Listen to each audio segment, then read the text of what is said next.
Ras-le-bol de ce taco, j'arriverai jamais à faire mon foin.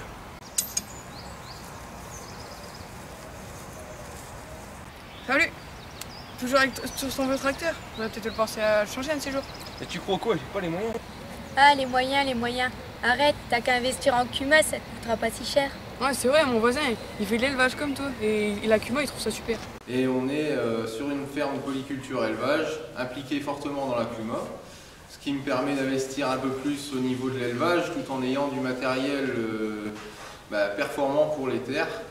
D'accord, ça a l'air intéressant pour lui, mais je ne suis pas sûr que ça soit intéressant pour tout le monde. En tout cas, mon maître de stage est double actif, agriculteur et salarié de Cuma. Et il trouve que des avantages lui aussi.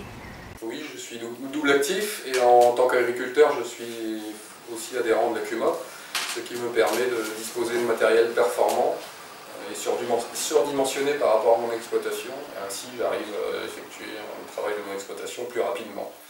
Ok, ça a l'air intéressant comme organisation, mais ça coûte combien? Bah, ça dépend des Cuma et du matériel. Tiens, par exemple, ma cousine, elle est en Cuma intégrale et elle m'a déjà dit combien ça lui coûtait. On est adhérent, on peut dire à 100% de la Cuma, étant donné qu'on n'a aucun matériel sur notre exploitation. Tout le matériel utilisé est utilisé par la Cuma, même les tracteurs, tout le matériel est utilisé. Donc après, c'est vraiment un avantage important au niveau des frais de mécanisation. Si vous voulez, on utilise à peu près pour 700 000 € de matériel au niveau de si on l'achetait.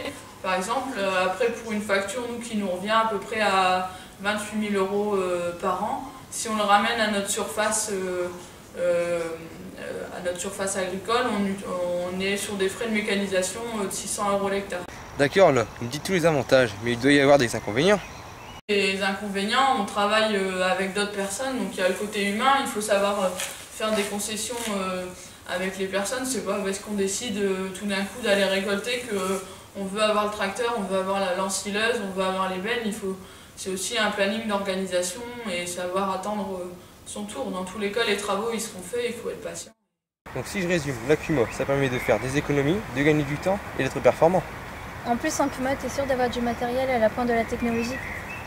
Alors la philosophie de notre Cuma depuis sa création a toujours été d'amener, pour se différencier par rapport à un groupe informel, à du progrès. Donc on a été une des premières Cuma à avoir des salariés avec un corps de ferme, ce qui était à l'époque pas très commun. On a été une Cuma qui avons investi en commun dans le premier ordinateur en 1980, où tous les adhérents venaient faire leur travail sur un ordinateur en commun, ce qui à l'époque était relativement révolutionnaire. Ça a permis au groupe à chaque fois de se dynamiser et aujourd'hui on vit l'évolution de la technologie sur tous les matériels qui se présentent, en allant du distributeur engrais avec de la gestion par tronçon, en allant à du guidage RTK sur l'ensemble de nos tracteurs pour les semis, plantations, arrachage et toute autre sorte de travaux. Ah mais oui, j'en ai déjà entendu parler du guidage GPS, mais c'est quoi exactement les avantages de ce système? Alors, le guidage par satellite permet de travailler plus confortablement, parce qu'on est moins fatigué à la fin de la journée, il y a moins de surveillance à avoir sur la conduite. Il nous permet d'être plus efficace aussi, parce qu'on peut regarder ce qui se passe derrière le matériel, voir que tout va bien, qu'il n'y a pas d'anomalie.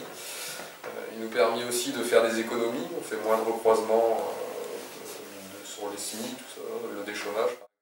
Ah oui, mais c'est génial que la Cuma permet aux agriculteurs d'accéder aux nouvelles technologies. Et ouais, mon pote, la Cuma, ça a de l'avenir.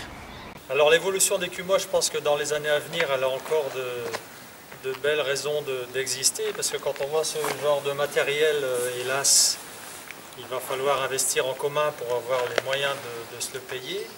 Et donc le groupe a encore toute raison de croire en l'avenir, de travailler ensemble et de pouvoir réaliser de beaux projets.